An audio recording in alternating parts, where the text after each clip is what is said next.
자, 요즘 부동산 시장에 이 호재가 없어서 참 답답하다는 분들이 많더라고요. 맞아요. 네, 맞아요. 네.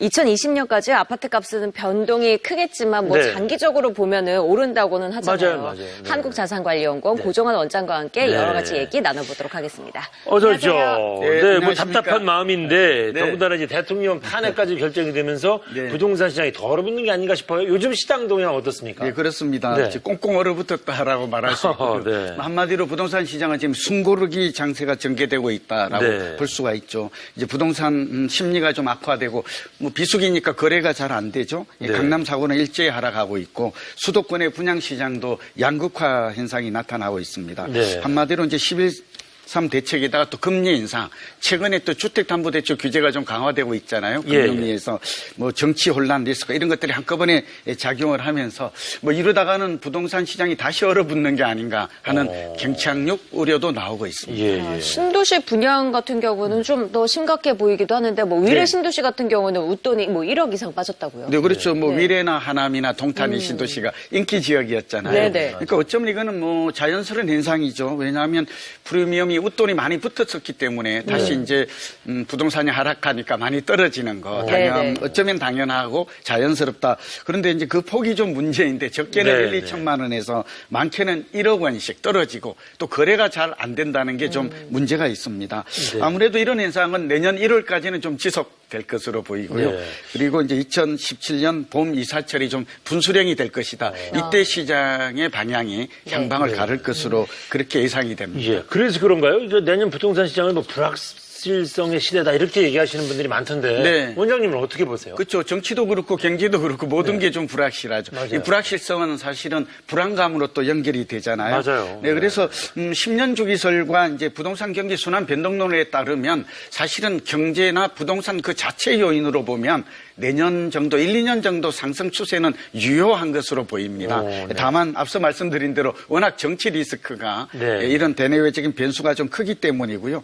내년에도 이제 수도권은 매매는 강부합, 전세는 부합 되고 네. 일부 지역은 전세는 좀 하락할 것이다. 소위 네. 역전세도 나타날 것이다. 지방은 매매하고 전세가 이제 동반 약세를 보일 것이다. 이렇게 보고 있죠. 전체의 큰 흐름은. 네. 그러나 역시 내년도에 이제 이 정치의 일정 여러 가지 뭐 탄핵이라든지 새 정부 출범이 언제 이루어질 것인지 대선도 또 있고. 그렇죠. 네네. 경제 정책의 기조, 실물 경제가 어떻게 살아날 것인가, 구매 심리가 회복될 것인가 여기에 부동산 시장의 방향도 그렇겠네요. 달렸다고 보입니다. 네. 네. 아니 시장이 이렇게 뭐 불안하고 그래도요. 집이 당장 필요한 사람들 있잖아요. 네. 나는 집을 구매해야겠다 네. 하는 사람들은 좀 어느 지역을 중점적으로 보면 그렇죠. 좋을까요? 사실은 이럴 때일수록 실소유자에게는 어쩌면 기회가 될지도 모르죠. 그렇죠. 양면성이 네. 있죠. 역발상이죠. 네. 네, 지금 보면 시장 자체는 강남 같은 경우는 이제 거품이 빠지기 시작했잖아요. 그런 네. 걸 보면 눈오머리라고 그래서 어쩌면 다양한 일이다라고 보여지고 있고요. 네. 그다음에 이제 투기 수요가 억제가 되고 이제 시장이 실수요자로 재편되고 있으니까 예. 실수요자라면 예컨대 5년이나 10년 후에 거주를 목적으로 하는 사람은 사실은 당첨 기회가 확대가 되잖아요. 청약 경쟁률이 낮아지니까. 인기 지역 같은 경우는 당첨 자체가 어려웠어요. 저도 여러 번 청약을 넣었는데 되질 않아요. 두 번째는 분양권 가격이 결국은 하락하게 되면 네. 그만큼 내 집 마련의 비용 부담도 줄어들게 되죠. 예. 그래서 좀 눈여겨볼 만한 게 이제 강남이나 이런 것은 많이 올랐으니까 네. 수도권 중에서는 용인이나 수원, 성남, 광주, 강명 등 소위 말하면 서울에서 인접한 지역 또 강남 대체 주거 지역이 될 만한 지역 이런 점들을 눈여겨보아야 할 것 같고요. 그중에서도 가장 좀 제가 주목해야 될 부분은 서울 세종간 고속도로죠. 우리가 제2경부고속도로라고 하는 용인이나 광주 이런 주변 지역에 소위 미래 가치가 유망한 땅값이 오르는 이런 지역을 주목하는 전략이 바람직해 보입니다. 네. 그러니까 이렇게 부동산이 꺾이는 시점에서도 오히려 실수요자에게는 기회가 될 수도 있다. 이렇게 그렇죠. 역발상이죠. 역발상이군요. 네네. 예. 적극적으로 예, 저는 청약을 통해서 통장을 이용해서 내 집 마련하는 전략은 유효하다고 생각됩니다. 그래서 우리 원장님 어디 좀 괜찮은 지구를 한번 직접 다녀보셨다고요? 네. 용인 지구, 용인 네, 지구. 네, 그렇죠. 네네. 용인 지역 중에서도 이제 제2경부고속도로가 좀 통과하는 네. 수혜를 받는 지역이 소위 이제 처인구. 우리가 이제 기흥이나 수지는 이미 많이 아파트가 들어섰고 비싸잖아요. 고급 주거 지역이잖아요. 근데 이제 앞으로 좀 주목받는 지역 중에 하나가 용인시 처인구 고림지구 택지지구를 좀 들 수가 있거든요. 제2경부고속도로가 지나가는군요. 여기가. 네네. 그러니까 네네네. 가까이 있으면 수혜를 보는 것이죠. 네네. 뭐 이 지역인데 한번 관계자의 얘기를 한번 들어보실까요? 네네. 네. 용인 IC와 인접해 2022년 개통 예정인 서울 세종 고속도로를 이용해 강남까지 20분대 이동이 가능하며 용인 경전철 고진역과 도보 5분 거리에 위치한 역세권의 교통 환경을 구비하였습니다. 또한 2021년 예정된 제2외곽순환도로 42번 및 45번 국도를 다양한 도로교통망이 우수합니다. 또한 위례, 신사, 광주, 에버랜드를 잇는 수도권 남동부 광역철도망 구축 사업이 추거 검토 사업으로 선정되어 교통환경의 개선도 점진적으로 이루어질 예정입니다. 뿐만 아니라 2017년 예정되어 있는 용인 물류터미널과 2018년 완공 예정인 용인 테크노밸리로 인해 직주 근접형 아파트로서 풍부한 주거 수요를 확보했습니다.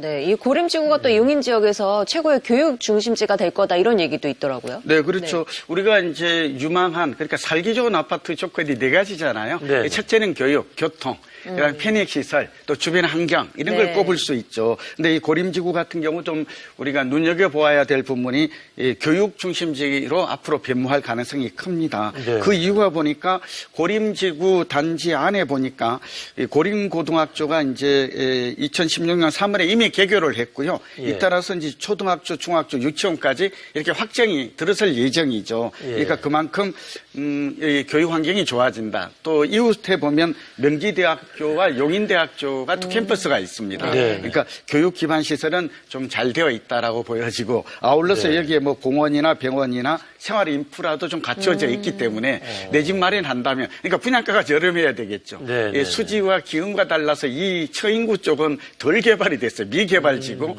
그러다 보니까 이제 분양가가 좀 저렴하고 예. 앞으로 또 이 제2경부고속도로가 지나게 되면 서울과의 접근성도 좋아지니까 한번 좀 관심을 가져도 되지 않을까. 그렇겠네요. 봅니다. 네. 네, 관계자 인터뷰가 또 있다고요. 예, 한번 함께 네. 들어보실까요? 예. 단지 주변으로 근린공원과 경안천 등 녹지 공간이 단지를 둘러싸고 있으며 자전거 전용 도로와 트레킹 코스가 조성된 경안천 수변공원이 있습니다. 또한 다양한 쇼핑시설과 생활 인프라 이용도 편리합니다. 개발 가치나 주변 시세 대비 가격 경쟁력이 있는 분양가로 공급하고 있어 시세 차익이나 향후 프리미엄 기대치가 높은 아파트로 평가받고 있습니다. 네, 그러면은 이런 시장의 흐름 속에서 이제 발상을 바꿔서 그래, 맞아. 이럴 때라도 나는 한번 집을 실수요자니까 집을 마련해야 되겠다.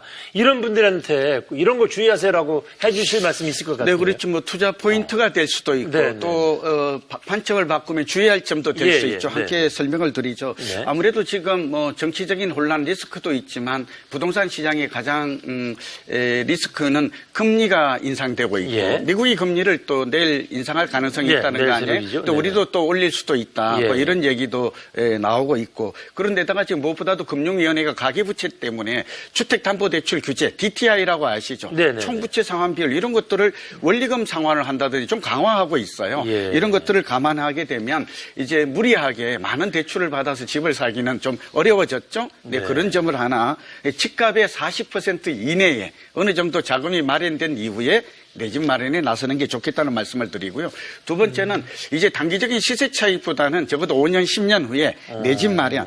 그러니까 실거주 목적에서 이제 주택시장도 접근해야 될 것 예, 같아요. 그렇군요. 그리고 오늘 좀 말씀드렸습니다만 네. 지금 주거 환경이 잘 된 것보다는 앞으로 주거 환경이 나아질 것. 이렇게 네, 아까 이 경부고속도로라든지 그러면 개발 지하철. 호재가 있는 그렇죠. 것. 미래가치라고 그러죠. 예, 예. 성장지역, 미래가치 지역을 좀 주목해라. 그리고 예. 분양가는 좀 꼼꼼하게 따져봐야 될 것 같아요. 예, 예. 이곳이 비교해보고. 앞으로 유망하다고 네, 네. 하더라도 예. 이 분양가가 과연 적정한지 이런 것들은 꼼꼼하게 따져서 의사결정을 하는 것이 현명하다고 보입니다. 아유, 네, 오늘 말씀 잘 들었습니다. 고맙습니다. 고맙습니다. 네, 감사합니다. 네.